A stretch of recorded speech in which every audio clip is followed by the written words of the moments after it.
Sopesé mis opciones para saber más sobre Marcus. Si realmente este era el hombre que mató a tu abuela Rebecca, era demasiado arriesgado intentar acercarme a él, porque me estaría mirando con lupa en busca de cualquier señal que me hiciera sospechar de él. Para empezar, nunca fui una persona demasiado sociable, por lo que tratar de acercarme a él de repente llamaría la atención, y tampoco quería estar más vinculado a una persona que podría desaparecer pronto. Estaba decidido a que cuando estuviera seguro de quién me había quitado a Rebecca, lo mataría. De algún modo, mi falta de equívocos sobre ese punto facilitó la planificación de las cosas, pero también significó que tenía que tener más cuidado. Por ejemplo, usar un investigador privado para seguirlo estaba descartado. No podía permitir que un tercero conociera mi interés por Marcus, ni siquiera Daniel tenía su nombre, y su participación era un mal necesario. Además, ¿y si el investigador privado veía a Marcus haciendo algo ilegal y llamaba a la policía? Ya sé que parece raro, pero debes recordar que no sabía cuál era su motivo si realmente era el asesino. ¿Fue un incidente aislado o parte de algo más? La brutalidad y el transporte del cuerpo al campo apuntaban a alguien que probablemente había matado antes. Pero el riesgo inherente a llevarse a alguien del lugar donde trabajas, incluso en un aparcamiento pequeño y aislado como aquel, me hacía preguntarme si era un aficionado o al menos muy impulsivo. Además, siendo sincero, no quería que nadie se interpusiera entre la persona que se la llevó y yo. Eso me dejaba observándolo yo mismo. Aunque no era un experto, sabía que necesitaría 3 cosas básicas: oportunidad, capacidad de observación y ocultación. En cuanto a la oportunidad, poco a poco fui cambiando mi horario de trabajo en el hospital para reflejar el de Marcus en su mayor parte. No obstante, no era perfecto, ya que a veces estaba de guardia y no podía vigilarlo constantemente ni siquiera en las mejores circunstancias. Aún así, me las arreglé para desarrollar una rutina de vigilancia de más de 40 horas a la semana, que era lo mejor que podía conseguir por mí mismo. En cuanto a la capacidad de observación, me compré los mejores prismáticos y micrófono parabólico, junto con algunas herramientas para entrar en los lugares si lo necesitaba. Planificando con antelación, también compré una pistola, 5 fajos de cuerda y 3 rollos de cinta adhesiva, 2 cuchillos y una pistola paralizante. Quería estar preparado por si acaso, aunque no pensaba actuar todavía. Obviamente, tenía que conseguir estos artículos con tiempo y solo con dinero en efectivo. La ocultación era más sencilla, pero más cara. Compré 2 modelos de coches antiguos que eran baratos, fiables y comunes. Tuve que mirar varios coches antes de encontrar 2 que no tuvieran daños distintivos, ni adornos, ni combinación de colores, y que tampoco tuvieran probabilidades de estropearse. Entonces encontré 4 sitios para aparcarlos donde no se los llevara la grúa siempre que no permanecieran en un mismo sitio más de unos días. Mientras los rotara un par de veces a la semana, no habría problemas. Consideré la posibilidad de disfrazarlos, pero vi demasiados escollos. Si me paraban, parecería sospechoso.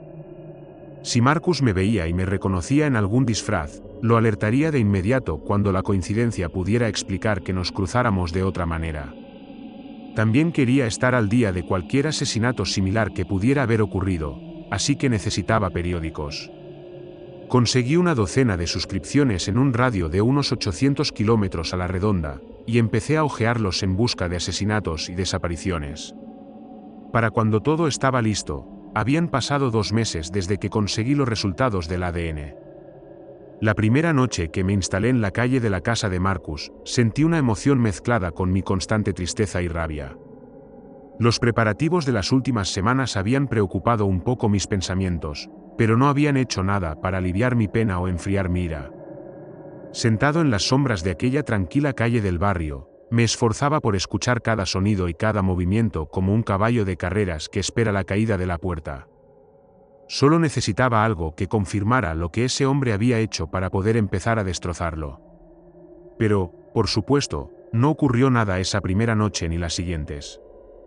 Le seguí la pista desde su casa hasta la tienda, al cine, a una cafetería donde una chica veinteañera rechazaba sus torpes coqueteos. Entre el micrófono y los prismáticos podía escuchar y ver una cantidad sorprendente, y a medida que pasaba el tiempo, mejoraba mi posición en los mejores ángulos mientras esperaba pasar desapercibido. Después de 3 semanas, sentí que conocía a Marcus bastante bien. Parecía un hombre solitario, pero inofensivo que no hacía nada fuera de lo común. Pero, por supuesto, eso era el Marcus exterior. Necesitaba ver cómo era Marcus por dentro. Había examinado por afuera la casa de Marcus un día en que supe que no estaba allí hace un mes. Y el lugar más seguro para entrar parecía ser la puerta trasera. Había pedido un juego de ganzúas y el mismo modelo de cerradura que él tenía, una cerradura barata de 4 pitones sin pasadores de seguridad. De hecho, leí un libro sobre ganzúas cuando era un niño, pero últimamente había estado leyendo más para prepararme para esto. Practiqué con el duplicado de la cerradura durante horas, principalmente, utilizando una pequeña herramienta de tensión en la parte inferior, junto con una ganzúa de rastrillo para activar los pasadores. Sabía que la cerradura real tendría una llave diferente, por supuesto, pero con la práctica podía abrir el duplicado en menos de 30 segundos. Elegí una noche rara en la que éste estuviera trabajando y yo no, para dirigirme a su casa. Aparqué a 2 calles de distancia y atravesé los patios traseros en silencio, con un gesto de dolor por el ladrido de un perro cercano. Mientras andaba con sigilo por su patio y llegaba al porche trasero, me imaginé que salía por la puerta con una escopeta, apuntándome al pecho. Me sacudí el pensamiento y me agaché en la puerta para empezar a abrirla. Cada ruido de metal sonaba enorme en el aire quieto de la noche, y me empapé la camisa de sudor en los 2 minutos que tardé en abrir la cerradura. Sin dudarlo, abrí la puerta y entré con facilidad. El aire del interior estaba viciado y frío, y los únicos olores notables eran los de los productos de limpieza y la pintura. Entré por la cocina, que estaba muy limpia pero también completamente desnuda. No había comida, ni muebles, ni siquiera electrodomésticos, aparte de un horno que parecía raramente utilizado. Sabía que la casa estaría desocupada, pero aún así me moví en silencio y me aseguré de que mi pequeña linterna se mantuviera debajo de cualquier ventana. Al adentrarme en la casa, solo encontré una habitación vacía tras otra. No había muebles ni cajas ni adornos. Entonces llegué a lo que supuse que era el dormitorio de Marcus. Había un colchón desnudo en el suelo y un espejo alto de pie en una esquina. El armario contenía un puñado de ropa que era la misma que le veía llevar todos los días. Vi algo en el espejo y me acerqué a él. Era una foto de Marcus, 10 años más joven y 15 kilos menos. Estaba en la playa con una mujer, y estaban en una especie de pose de deportista de voleibol de broma. Parecía muy feliz en la foto. Pero de repente, escuché el chasquido de la puerta principal, y me quedé helado. Era poco probable que pudiera ser otra persona que no fuera él, y aparte de eso, no necesitaba que me pillaran en su casa. Me dirigí al segundo armario de su habitación, con miedo de encontrarlo lleno de objetos que usara habitualmente. Por suerte, estaba vacío y cerré la puerta un momento antes de que él entrara. Pude ver algo a través de la puerta abatible del armario. Los listones de madera proporcionaban pequeños cortes de visión mientras él se movía. Mi corazón latía con fuerza cuando abrió el otro armario y colgó su chaqueta antes de cambiarse de ropa. Más tarde me enteré de que había pedido media jornada en el último momento, lo que aclaraba que estuviera en casa 6 horas antes. Al parecer, había decidido aprovechar al máximo la noche, porque se estaba vistiendo para volver a salir. Con unos vaqueros y una camiseta tenía un aspecto casi normal, excepto cuando se le veía la cara. Estaba completamente carente de expresión, mientras se movía en silencio por la habitación. Luego de ponerse otros zapatos, se quedó de pie frente al espejo, mirándose a sí mismo, inmóvil, durante varios minutos. Su quietud era casi hipnotizante. Cuando por fin se movió, casi me sobresalté. Estaba cogiendo la foto. La acercaba, y la analizaba, antes de volver a analizar su propia cara. Sus ojos iban de un lado a otro, mientras un facsímil de la sonrisa de la foto tomaba forma en su rostro. Ver el lento origen de la expresión a través de sus labios era extrañamente grotesco, pero peor fue la comprensión que vino con él. Estaba practicando. Estaba practicando cómo debía lucir cuando sonreía. Mientras observaba a Marcus estudiarse a sí mismo en el espejo, esperaba alguna señal de que supiera que yo estaba allí. Una mirada en mi dirección, o alguna señal de que se estaba preparando para una pelea. Pero no hubo ninguna. Siguió practicando la sonrisa durante unos instantes más y luego volvió a colocar la foto en el espejo y salió de la habitación. Cuando oí que la puerta principal se abría y se cerraba nuevamente, supuse que se había marchado, pero incluso después de que me esforzara y oyera lo que parecía ser su coche arrancando y marchándose fuera, esperé un par de minutos antes de abrir la puerta del armario. Estaba tenso, y cada crujido del suelo sonaba como un disparo en mis oídos.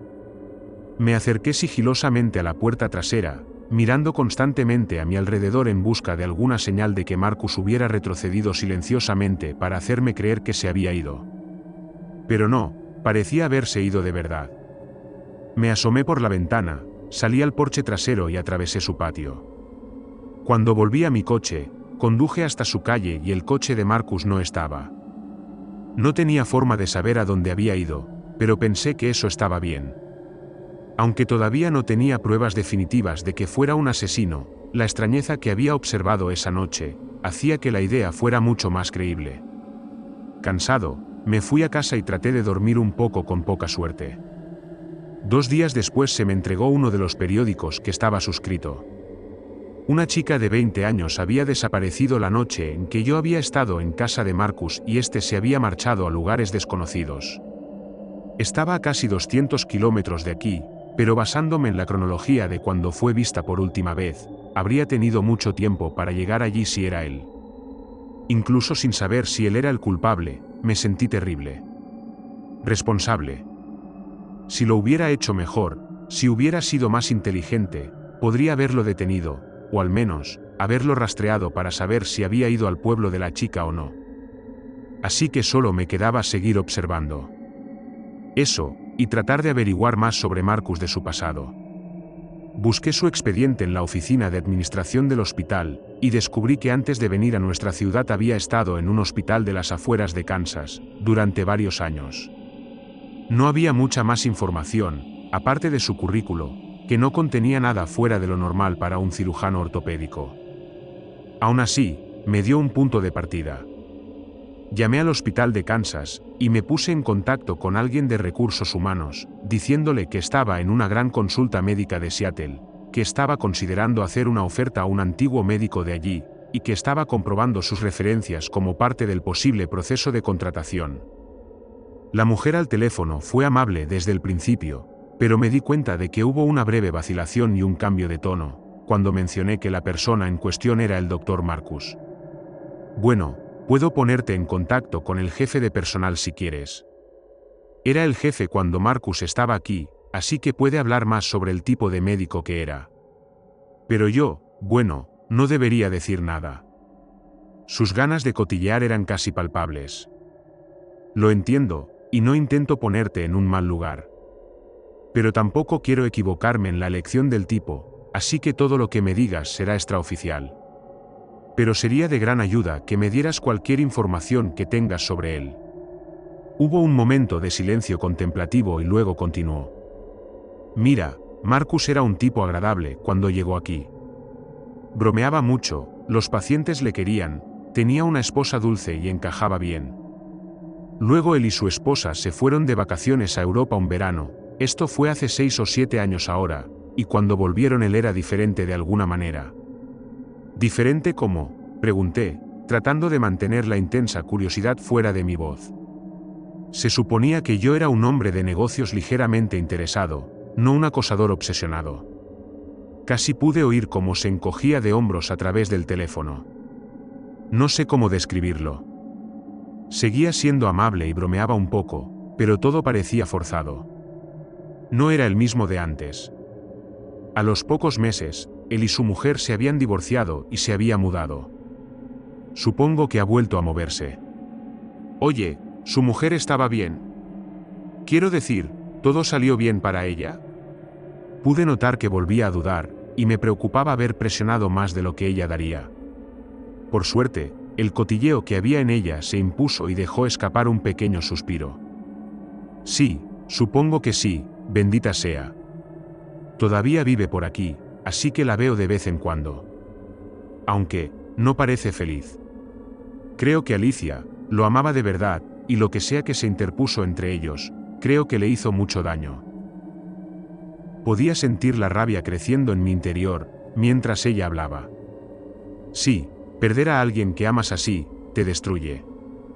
Gracias.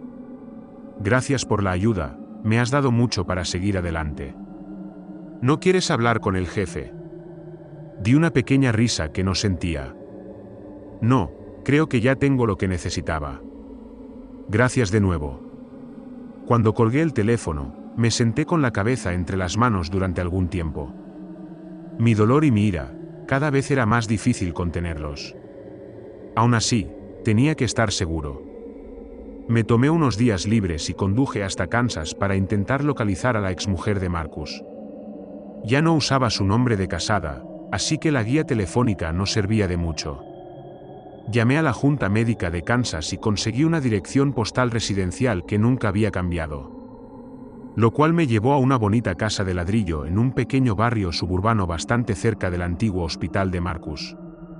Al llegar a la puerta principal, pude ver que la pintura alrededor de la puerta y en las persianas estaba descascarillada, y el aire de desuso y desocupación se hizo tan fuerte a medida que me acercaba que me sentí seguro de que estaba llamando a la puerta de una casa vacía.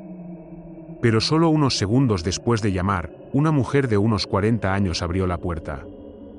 Me miró con recelo mientras yo luchaba contra el impulso de decirle que la conocía. En cierto modo, era cierto. Era la chica de la foto de Marcus. Tragando saliva, seguí adelante con mi historia. Hola, señora. Me llamo Peter.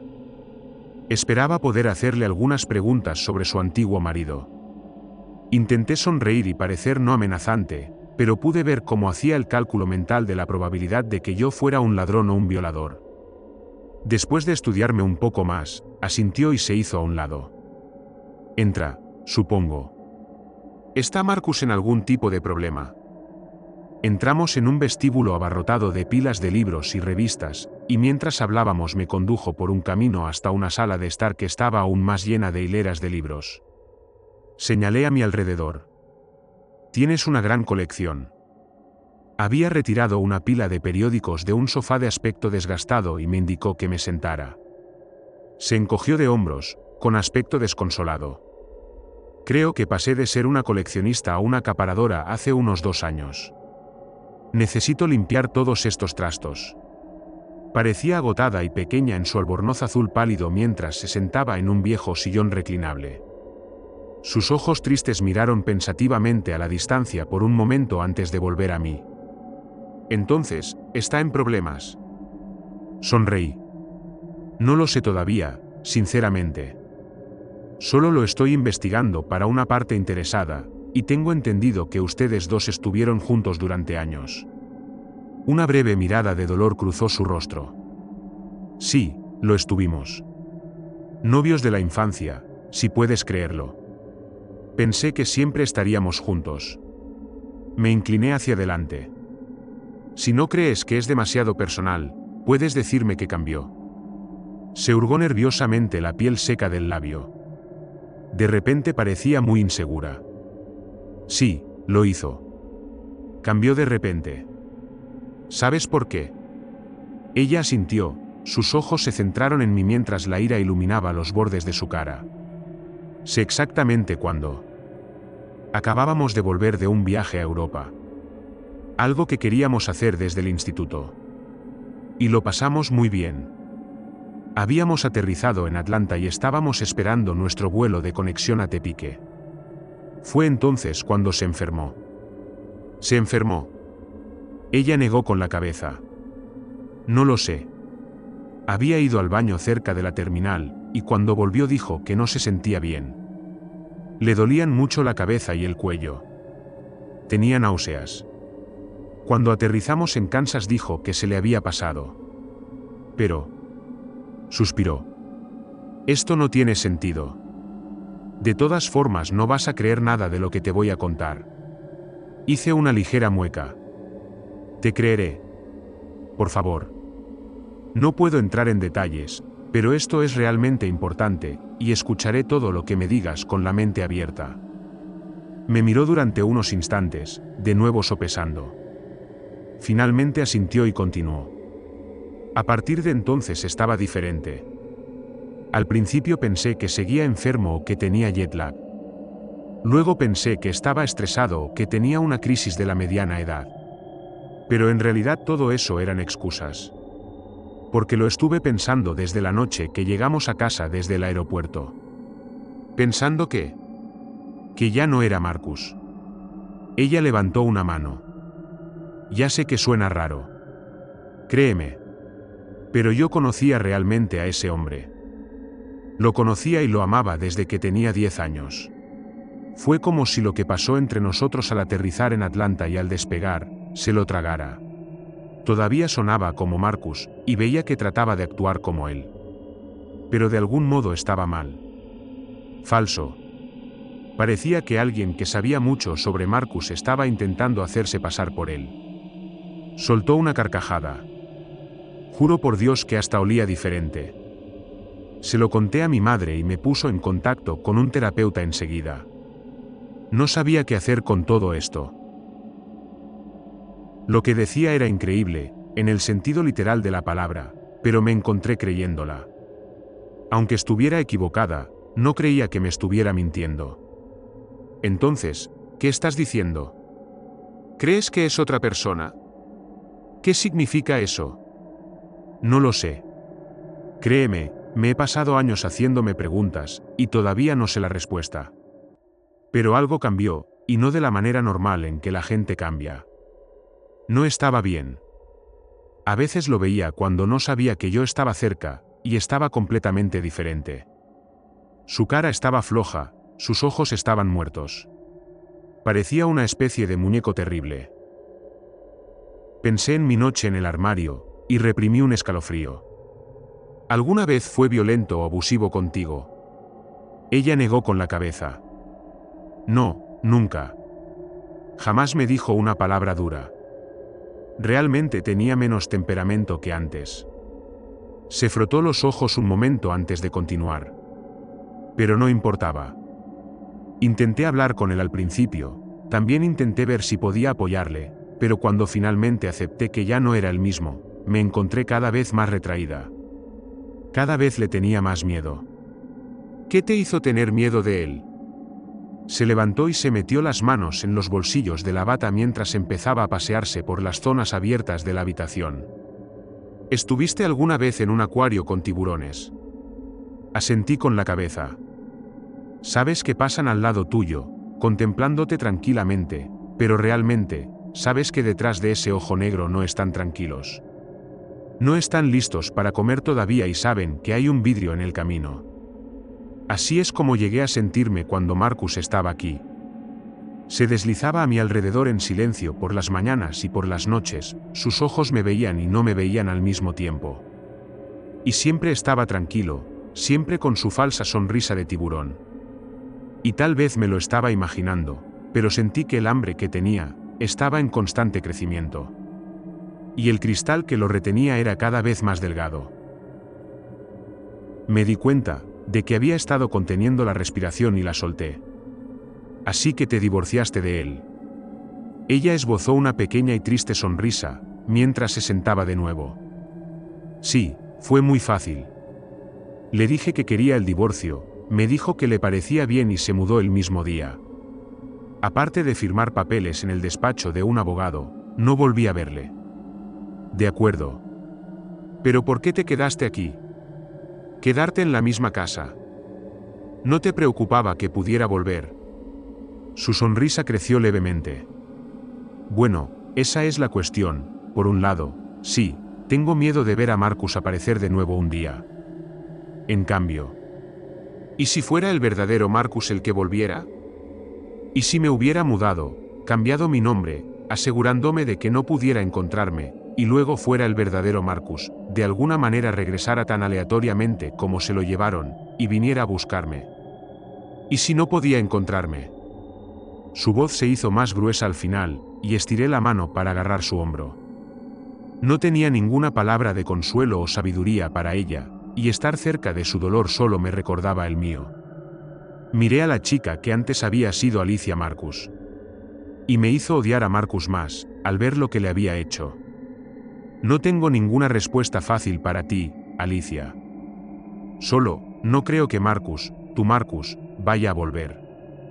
No sé si eso te ayuda o te perjudica, pero quizá te facilite seguir adelante. Ella levantó la vista, con una expresión amarga. No ayuda. Y sé que tienes buenas intenciones, pero me gustaría que te fueras. Asentí con la cabeza y me dirigí al exterior. Me giré para despedirme, pero la puerta ya estaba cerrada tras de mí. Cuando volví a casa la mañana siguiente, encontré un artículo sobre la chica desaparecida. La habían encontrado detrás de una escuela secundaria a pocos kilómetros de donde fue secuestrada, y la habían destrozado.